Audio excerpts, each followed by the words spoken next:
Thank you. Thank you. Right, we now go on to something completely different. Item 11, our Regional Streets for People program. I think we have Alan online, yes, from Auckland Transport, who will be taking us through the quick presentation, and then we'll go to questions after that. Kia ora, Alan. Thanks for waiting. I hope you weren't having to sit there through the whole meeting. But thank you. Kia ora, Mr. Chair. Thank you. Yes, I've patiently sat through this item before us, and it was very interesting, I must say. I'll just try and share the presentation.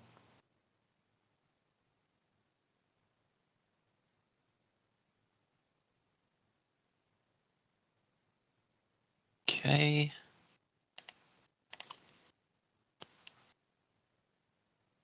Right, and I just need to introduce myself. My name's Alan Sims. I'm from Auckland Transport. I'm the Streets for People program manager.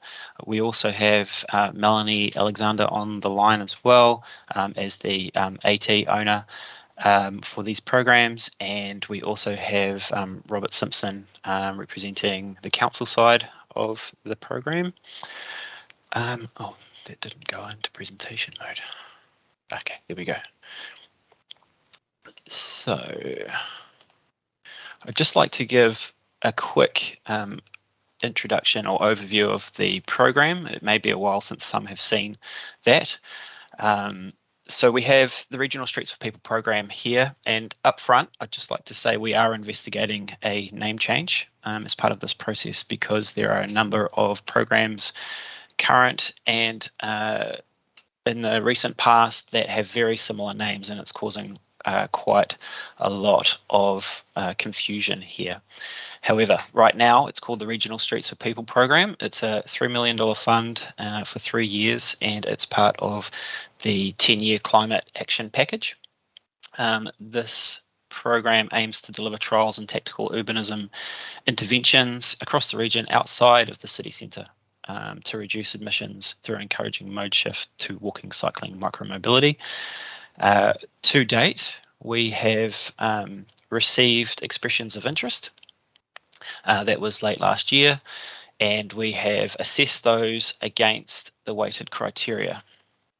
The weighted criteria was circulated and approved by the previous program manager last year, and they seek to deliver the key objectives, so reducing transport emissions, respond to local enthusiasm, increase uplift of active modes, support Māori outcomes, and encourage the use of tactical urbanism techniques.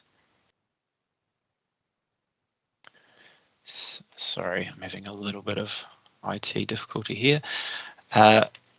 So the assessment team or assessment panel was made up of subject matter experts from across Auckland Transport, Auckland Council and Eke Panuku.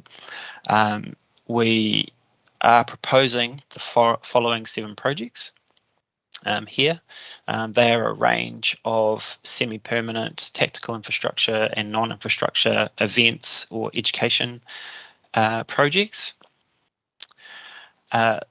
The way we assessed this was by looking at the weighted criteria, also assessing against pathway to permanence, which is a key learning from the recent Waka Kotahi Innovating Streets program. We also looked at equity across the region, so spread of projects, and we also looked at the share of local board submissions versus CCO submissions. The 19 were split between either local board or business association with councillor support and AT projects. We didn't in the end receive any others from CCOs. As you can see, this is where the proposed projects land.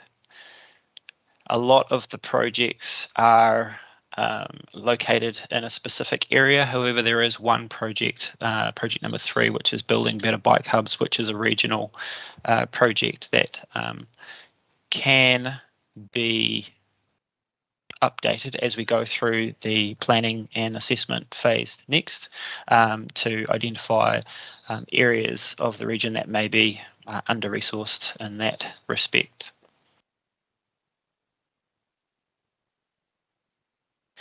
Next steps, and I apologise for all of the text, is that we need to confirm the program name. We're investigating an opportunity right now to go to Ngā Tiriti Ngangahau, or the Vibrant Streets program. This is not set, but we have had endorsement from AT Māori engagement team and their counterparts at Auckland Council, and we just have a few steps, and hopefully this will be fully approved by next week. Post that, we will need to do a release. We will be working with local communications advisors to coordinate with local boards and start on work on communications to announce at a project level, so the 7 individual projects. We will also, in the next few days, be sending out the individual responses to both the successful and unsuccessful applicants, and these will detail where the strengths and opportunities to improve lie. We really sort of need to talk about the program initiation meetings a little bit more, and I maybe don't have enough time today, but that's really where the rubber hits the road. That's the next phase. It's around planning, it's around investigation, it's setting up meetings with the key contacts for each project and establishing the roles and responsibilities, the communications planning, and developing robust cost estimates and implementation steps. We will pretty much straight away be reaching out to all the local boards to address item number 5 here, the decision reports. This was a lesson learned from the previous round of Innovating Streets, that it was agreed that decision points were required, and that we needed to be checking in with local boards more regularly to seek their input, and also to provide an opportunity for them to delegate members to be part of the process. There was feedback as part of the roles and responsibilities discussion that they felt that they were involved in a lot of the detail last time, and they should be removed to the governance level, and so we're seeking to refine that as we move through these next stages here. That's basically it for my presentation. It's very short, but very sweet, and I'm happy to take questions. Perfect, thanks, Alan. And just see the comment from Councillor Darby in there.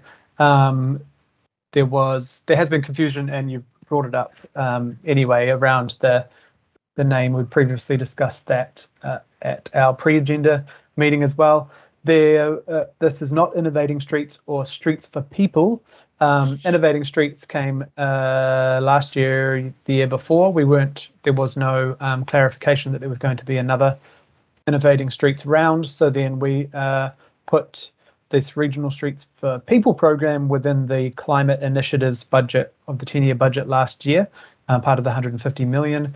And then as we started that process, Waka Kotahi then came to AT and Councillor Darby's committee around another couple of years of Innovating Streets, and they changed that name to Streets for People, and that's why there is some confusion. So the decision was made in December that Streets for People, in partnership with Waka Kotahi, would go to Planning Committee, but this Regional Streets for People, the smaller set of programs, would come through the Environment and Climate Change Committee due to the climate focus, but also the fact it came out of the initiatives we pushed into the 10-year budget last year. So sorry it's confusing. It will be less confusing when there is a different name, and there'll be a lot more work with Councillor Darby's committee on the Streets for People program, funded by mostly Waka Kotahi. So sorry about that. Member Wilson. Thank you, Mr. Chair. Thank you for the presentation. Crikey, I was confused even before that, so imagine how I am now. Look, just a couple of questions if I can. So you referred to Māori outcomes. What was the opportunity, if any, for an EOI that reflects a mana whenua perspective? That's my first question. I'll try my best to respond to that one. And maybe Mel, you could jump in to support this.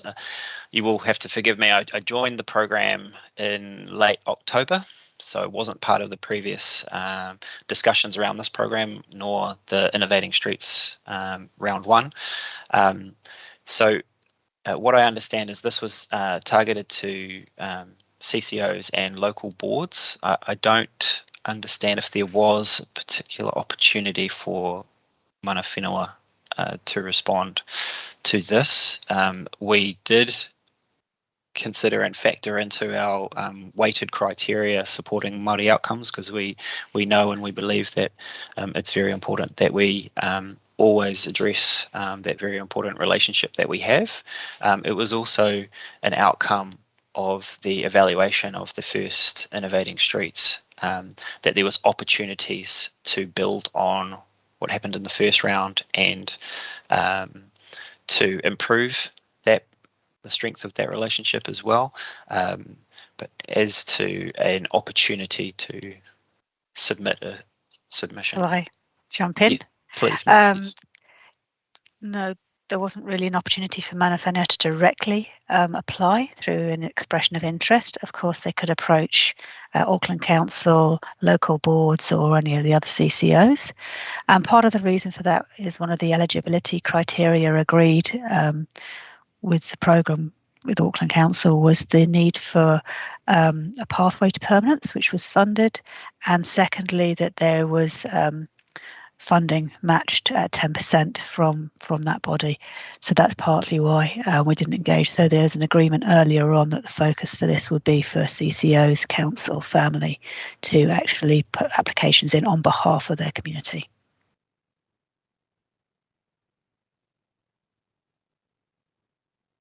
I almost don't know what to say, Mr. Chair, that you include in terms of weightings Māori outcomes, but there's no opportunity for mana whenua or Māori generally, other than through a local board, to propose or participate, nor on a panel. I'd have to say, Mr. Chair, I don't understand it, nor do I agree with how it's been put together, so to speak. Always like to see the connecting of the dots. There's no connecting of the dots, specifically in the weightings. If you put a weighting in there, one would assume someone will be able to advise or guide around what is a successful Māori outcome. I don't know what's happened here, and I don't know of those applications which you've deemed to have been weighted heavily in terms of a Māori outcome. How would you know that by the documentation you have in front of you for the EOIs, please?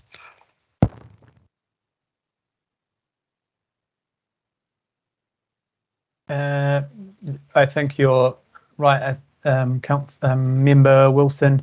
I think there is a concern there. I think we were sent a memo in September last year around the process should be local board driven or CCO driven, but I take your point that clearly a missing piece would have been to have mana whenua or marae based applications too, and I would take that on as a as something that we shouldn't have done, and in the future that should, if there is a way to do that, then we should have that ability, much like we are doing with our marae-based initiatives coming through that same climate fund. So when that is set up, that initiative, there must be a way to use the same or similar criteria for this.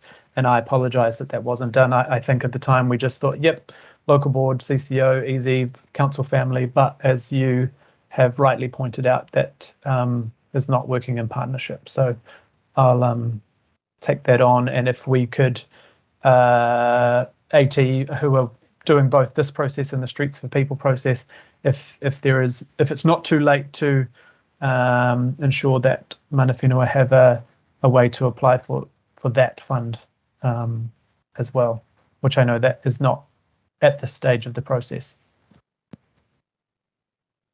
Either that or indicate, Mr. Chair, that there are no Māori outcomes to be achieved, because it seems like it's been taken into consideration when in fact the criteria hasn't included it.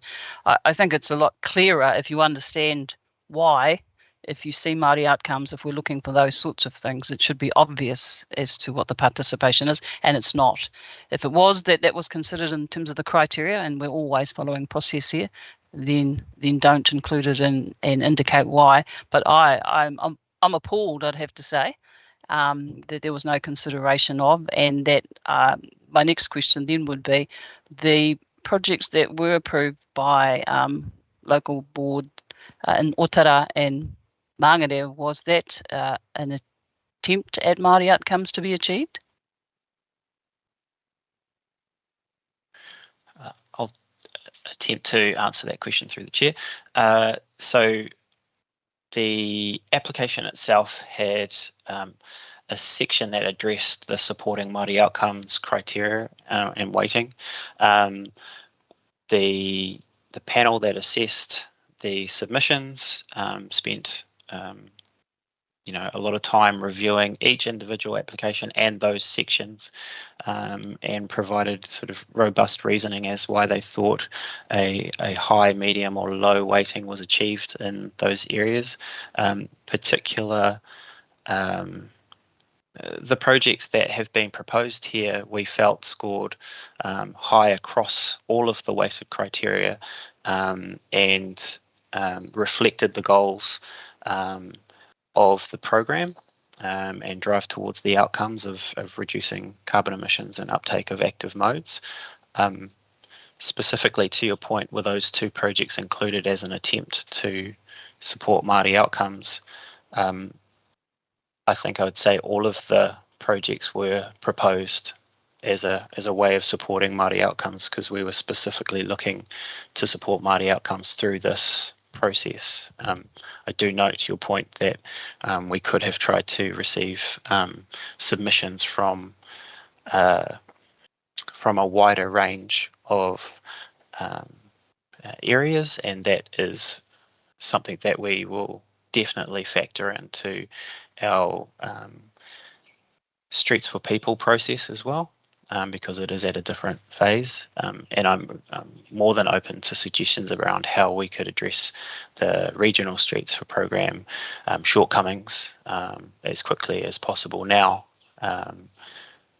before the projects start, before the announcement is made, and happy to engage offline with anyone that is wanting to progress that as quickly as possible. Thank you. I'm not meaning to skewer anyone here, believe me. Oh, actually, the less questions I ask, I'm probably better off. Mr. Chair, I'm just indicating we will not be supporting this this motion. Kia ora, and although disappointed, I definitely understand and don't blame you, and I definitely will take it on that looking at that memo in September where it was set, I should have, as chair, picked up that it should have been a wider application process that included marae and Māori organisations and so forth, as we do in other grants and other opportunities. So apologies from me, and we'll get a response from AT and either Megan and Vanessa from the committee as well. So thank you. Who is next? Sorry, Suad, I can't see. Councillor Stewart. Just on the Coney School Glenfield proposal for the safer schools, is it going to be something similar to what they've done? It's around Sunny Hills Primary School, just where I live. Is it going to be the speed cushions and the flexible bollards? I'm just wondering what you're proposing there. I'll answer that question through the chair. So it could be. We haven't actually engaged for the project initiation meetings yet, where we discuss the design, the implementation, and the outcomes. what that particular application proposes is that we work with the local school and their transport plan that they've created and see how we can trial some of the initiatives in the transport plan to make the streets around that school safer and more accessible for kids to walk and cycle and scoot to school. So while I can't give you a yes or no, we have taken the learnings from the Innovating Streets program. We know that some of the elements worked well in those projects, and some were seen to not work as well. That's the nature of a trial. We try new ideas, we put things in place, and we try to adapt the things that don't seem to be working well for the local residents and schools. So the novel element about that particular project is the school has a transport plan that we would like to try and support them in delivering with a number of things. It could be wayfinding, it could be safety initiatives, it could be speed calming, but that would be developed through the project initiation and co-design phase.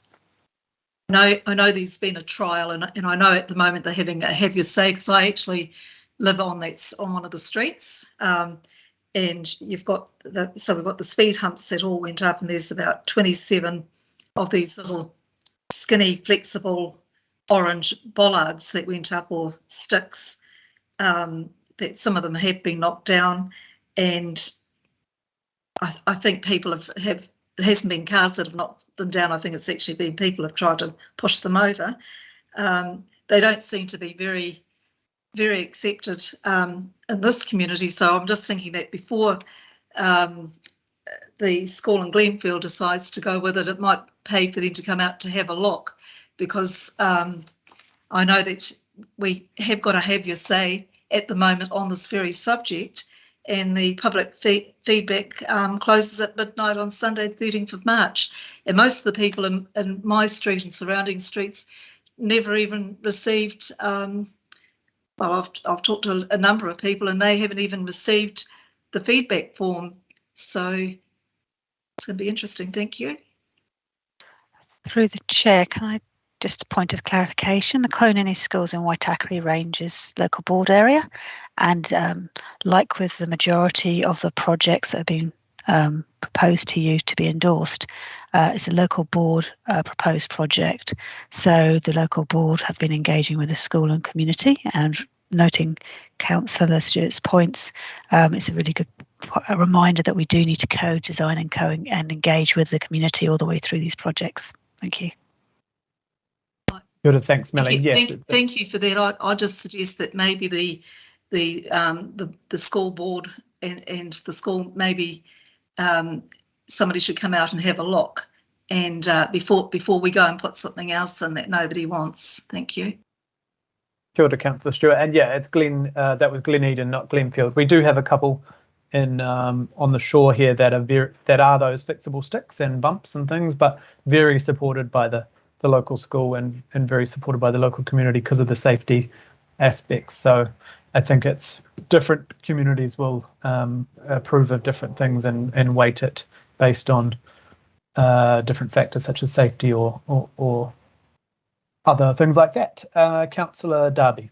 Yeah, it's look, thanks, Chair, and thanks for addressing the Wordle conundrum and taking on board my somewhat muscly emails overnight. But look, all good.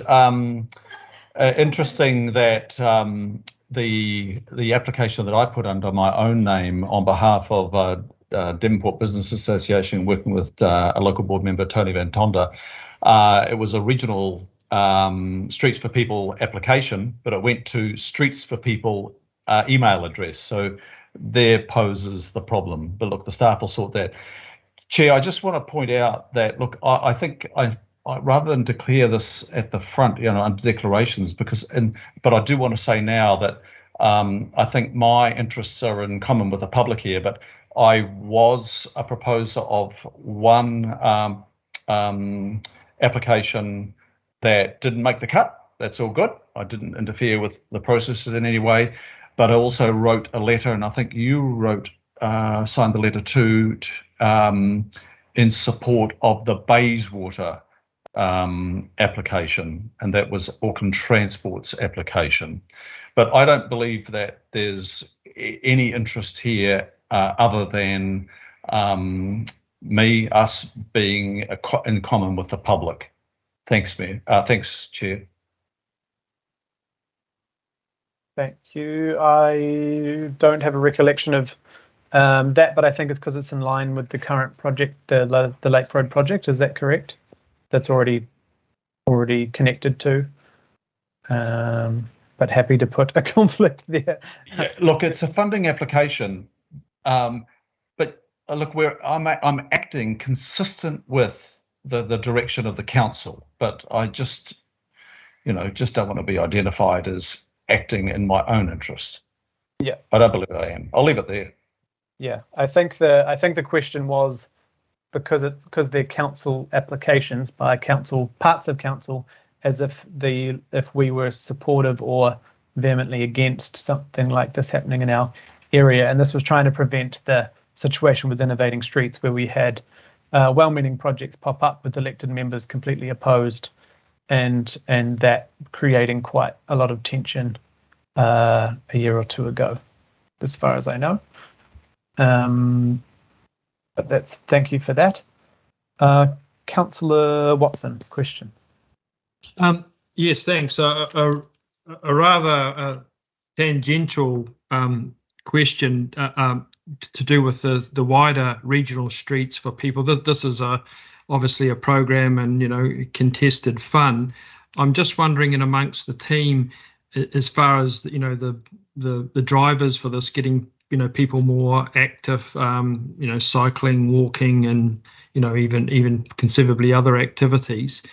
Is there any awareness amongst AT as to how that might be achieved, even wider than through the rather limited resources of this fund? And I say that particularly in respect of experience Councillor Walker and I had recently, where there was a whole network of streets widely used by the public for cycling, walking, and also, more importantly, for the kids playing games, and made up of little cul-de-sacs and a really active streetscape with people, but essentially compromised when it comes to AT's chip sealing program. A lot of those things go out the door, particularly the use of the street for recreation.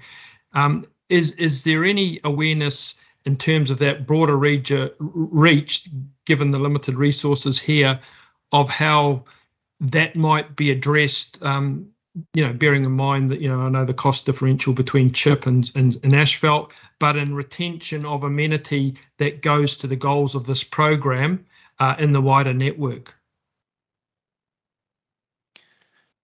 Through the chair, I'd like to pass that one to Melanie.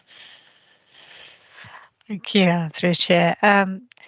Yes, certainly the aim of this programme, or the intentions of this programme, is for us to gather learnings that we can then implant, so to speak, into other programmes.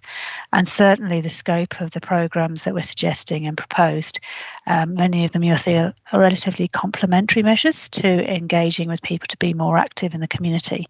And one of the learnings that we hope to gain from this is to how we improve our engagement with the community, with mana whenua, to really improve the levels of uptake of active modes for all parts of the community. And what we're hoping to learn from that is a way forward for us for our future programmes. We have a large programme of works to undertake, both as Auckland Transport and Auckland Council, and certainly knowing the best ways forward and how we can engage the community is a really key outcome. In terms of your query around assets, in particular, renewals and how we interrelate those, obviously we will try and take as much of that forward as possible. Placemaking in particular, and we do have members of Panuku and Council as part of our project team. taking these forward. But I suppose where we come from is also we've got to manage the balance between road renewals, resurfacing, and other factors, and the funding allocations for them. So I can't guarantee that we can undertake significant changes to our programs and policies, but certainly this all helps us to refine those and perhaps put us on an improved path for uptake of active transport.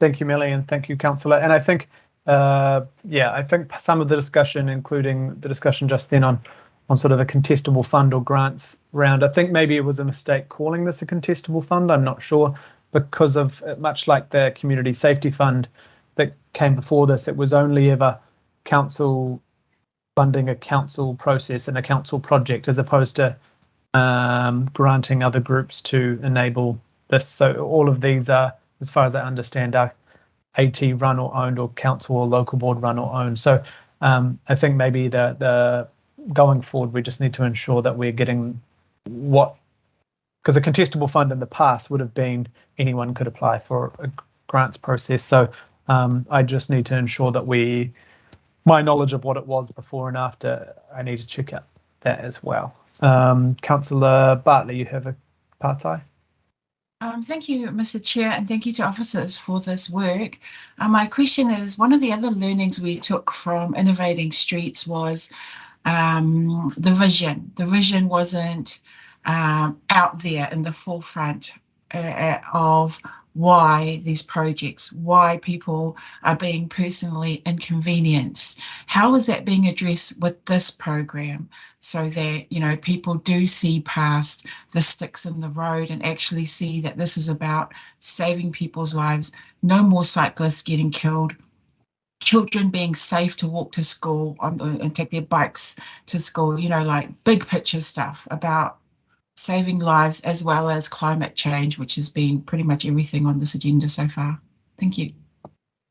Through the chair, that is a great question, and a well-remembered observation from Innovating Streets. It is a learning that we've incorporated into this programme and the future Streets for People programme, and the need for that vision and the communications and the messaging around that is definitely part of this programme going forward. So following endorsement or approval of the programme going forward, we do have a communications lead and working with council around getting a combined message out there and ensuring these projects form a programme. So we have a story that's linked and can tell, as you say, that vision about encouraging more active modes and engagement with the community, and how they're all linked in a way forward. So absolutely, we do want to make sure that's happened, because it was a gap that we found with Innovating Streets. That higher level vision for the programme is something that Auckland Transport and Auckland Council have learnt from, but we've also passed that back to Wakakatahi, and they've adopted that for their Streets for People programme, i.e. the next round of Innovating Streets going forward. Thank you. If I may just add to that point through the chair. So there has been a commitment as well from Auckland Council staff to lead the strategic comms and engage in developing a vision and a storyboard going forward, so that all future comms and all materials that are pushed out are saying the same things, leading towards the same outcomes and vision statement. We have agreed that AT will maintain the communications level at a project level, but that will always tie back into the work that the strategic comms work that Auckland Council staff members have taken on board for this round. Well, thank you, and no doubt, if we do vote this through and support it, then that's also us as councillors backing and supporting this work in the public as well. Good, very good points, Councillor Bartley, and thank you for that. Now I will we've got a mover, Councillor Casey. Thank you to the Ellen and Melanie team for this. And as it might be unusual to see endorse instead of approve or adopt, but this is further to the complexity of this process, is that we are just endorsing what is been approved by the team. This is an AT run process. It's coming here for our endorsement, and it's also gone to the AT board for endorsement, but we don't, this is not about us approving as a normal process would allow. I've got a comment from Councillor Kuhn. Oh, thanks, Chair, and tēnā korua, Melanie and Alan, for bringing this to us. I'm pleased to see Konini School on there because my nephew goes to that school in Glenfield.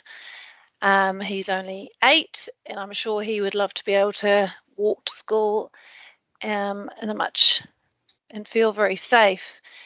And this is probably when actually, Chair, these comments aren't directed at the project team. So through you, this is speaking in support of this, but I have to admit that I do feel very, I do find this all quite depressing because this is just fiddling around while people are killed on our streets. We all know that a young man, Levi James, was the latest fatality on his bike off to see his nan.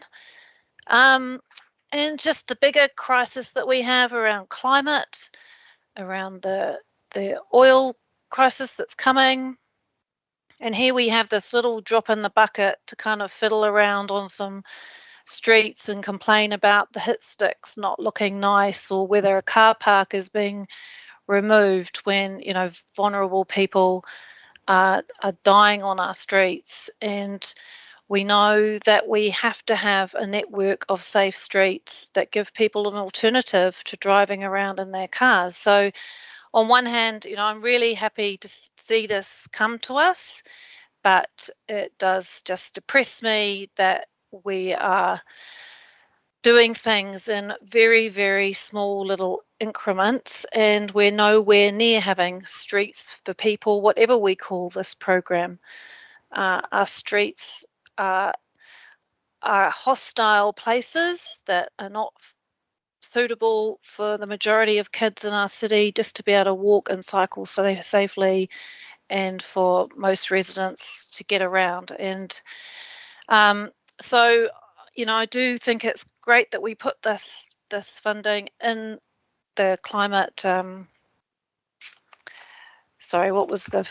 We did put it in the climate action package into the 10-year budget, and it is there and it's progressing. So, you know, I do thank the team, and these comments, even though I can see you, Melanie and Ellen, it's I am addressing these comments to my colleagues in terms of supporting this, but hoping that we're all seeing the bigger picture and the importance of that we've got to make the big decisions and decide whether we want to keep our citizens and our residents of Auckland safe by actually having genuine streets that are for people, and a connected up network for walking and cycling and all the other kinds of e-mobility, including those who rely on chairs to get around. Having said that, I do want to acknowledge, and this is quoting the project team who gave me this to reflect on when we did have a run through and talk about the applications, is that this is an enabler program. I recognise that, and it is part of the bigger program. So, you know, we can have a massive impact on how we do things in the future if we can show that these projects work. And these projects work if we are nimble, if we're quick, if we use technical urbanism and we use the tools that we have available. And one of those is we already have a parking strategy that says that we prioritise people on the street over parked cars. And we know that Levi wouldn't have died if we had actually implemented the parking strategy, because he was doored riding along. So, yeah, I just want to make those comments. I wasn't going to try and get upset about thinking about those people who are vulnerable people, but I'll end thinking about my nephew who will benefit from this program. Thanks, Chair. Thank you, Deputy Chair. And I'll just get, and I'm sorry I didn't say it, if the staff want to turn the cameras off as if you've moved away from the table, so then it doesn't feel like we're debating at you. You've done your job. We're debating through me now. So then you don't feel that we're calling you out personally. Thanks, Councillor Coombe. I know that was difficult, and I know that you have very personal journey over I'll let Councillor Darby speak first, but I know you have very personal journey over deaths on our road, and you've always been a champion for doing a lot more. So I'm sorry that you got a bit upset there, but it's good to see emotion on our screens, because that's what we're here for, doing things for our city and actually fighting for them even when it feels like it's not working some of the time. Councillor Darby. Thanks, Chair. And look, in some ways, this is a procedural decision here today, but listening to Councillor Coombe, I just I'm touched, and I'm, that raw emotion just sort of brings it home. We're responsible for people living their lives in Auckland, and unfortunately, we're losing people, and it's not just isolated. This is actually, these are ugly numbers. And Warwick Jones on Lake Road on the North Shore, it's a year ago almost to the day since, he was killed. A vehicle crashed into him, and there was a driver in that vehicle, and he was a rider on the bike, and he didn't go home. And look, that's subject to a police investigation, as is the current death. But look, I would just hope that if we can all lend support to this, this is mapping the way forward. And we're doing a lot of other work too with our, reviewing our speed limits that Auckland Transport are doing at great pace now. But without this work and cracking on the pace, we're at risk of just seeing more Aucklanders die. And I just really felt for what Councillor Coombe was making a plea for there. Let's get on with this, please. It's sort of, look, I'm slightly lost for words myself too, but top of mind is people dying, people that we know, as in last weekend's death. We just cannot see that continue to happen at the rate it's been happening, and it is quite a significant rate. And this program, in a small way, addresses that. Kia ora, Councillor Darby, and thank you for that and your continued advocacy as well for programs like these and far greater change across Auckland Transport and Auckland Council in the way we do things. I just want to start again with an apology to Member Wilson, not Councillor Wilson, Member Wilson, for just missing off that piece of a very important puzzle. I think sometimes we get caught up in the memos and the emails and the processes without checking extremely important things like the ability for mana whenua to have more of a say, and that's partnership and that's te tiriti, and I feel terrible about that as it went to Auckland Transport without that consideration. And I just want to say, yes, that this is a good group of projects. It is following on from some of the innovating streets. And I know we do talk about the negatives and the spending of some of those projects or the political opposition, but actually I don't have the figures here, but the majority of innovating streets projects were successful and they are still in place. And we never hear about that. We never hear the headline that school enjoys project that was put in, or the paint on the street and those hit sticks do make a difference. There are a couple schools in my area where it's very clear that people are driving a lot slower because of the planter boxes or the plastic sticks. They may not be the coolest looking things, or maybe not everyone likes them, but as Councillor Coombe and others have said, they do help save lives. They do help. If you do see brightly coloured things or a road that is squeezed down a lot cheaper than waiting for a massive intersection upgrade, then maybe there's 3 more years of safety before that intersection upgrade comes. And these projects, yes, they're put forward by AT or local boards, but they will also help reduce those speeds, improve the safety, and reduce emissions long term. Because I know in areas where we've got the pedestrian crossings in or other improvements, more people walk to school. More there's one example of pedestrian crossing I fought for a long time in Hinimore Street, and the businesses were against it and a whole bunch of people were against it, but the schools and the ECEs in the area really, really wanted it. A raised crossing right by the little centre, and I've got these great pictures now. People send me of the walking school bus growing and growing, going across that walkway, and actually the businesses have enjoyed it because those people walk now straight into their cafe across the road instead of getting stuck on one side of the road and thinking, oh, I'm just going to drive on to the next town centre or whatever that is. So those are those obviously take a long time, but these sorts of projects can be put in cheaply and quickly and with community backing them to get action quickly, because we know that we are not getting the big projects that we need done quick enough, and we do have cycling and safety projects that need doing urgently, and we all need to continue to put pressure on. But the small group of projects that come from the climate initiatives that we passed in the bigger package of climate initiatives last year will make a difference for those communities, and hopefully will continue to make people safer and ensure that people feel like there's a choice to walk or cycle to their school, to their town centre, or around their neighbourhood. So thank you very much, and I'm sorry, I've just seen that Member Wilson's got a corridor there, and I started speaking before I saw that, but that's okay. Member Wilson to finish up, and then we'll go to the vote. Kia ora. Thank you, Mr. Chair. No one can help but not be moved by what has been said, specifically Councillor Coombe. From my perspective, this was yet another example of Māngere or South Auckland being treated in a way that wasn't suitable for what their needs were. However, I take on board the comments from Councillor Coombe. And in terms of what I intended to vote for, Mr. Chair, all I'm seeking is some reassurance. This